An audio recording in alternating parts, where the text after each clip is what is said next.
চৰকাৰী একাংশ বিষয়ৰ কিছু কেনাৰ কাৰণে অনিয়মীয়া নিম্ন বিদ্যালয়ৰ উচ্চ বিদ্যালয়ৰ কিছু শিক্ষকৰ যিটো নিয়মীয়াকৰণ ৰৈ গ'ল। তেনেকুৱা হ'ব নোৱাৰে। চৰকাৰী বিষয়াসকলে সেই সময়তো যিমানক দিব লাগে তাতকৈ বেছিয়ে দিছে। বিষয়াসকলেতো বেছিকৈ কৰিব খোজে, মইহে স্পীড ব্ৰেকাৰটো লগাই থাকোঁ। মই কাক নিযুক্তি দিম? নাই, ৰৈ যোৱাসকলক কিয় নিযুক্তি দিম? ৰৈ যোৱা বুলি ক'লেতো লাখ নে 2 লাখ এই সংখ্যাটো ক'ত আছে?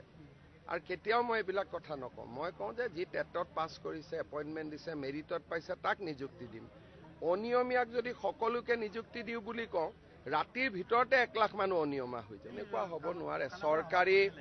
চৰকাৰী বিষয়াসকলে সেই সময়তো যিমানক দিব লাগে তাতকৈ বেছিয়ে দিছে। বিষয়াসকলেতো বেছিকৈ কৰিব খোজে, মইহে স্পীড ব্ৰেকাৰটো লগাই থাকোঁ।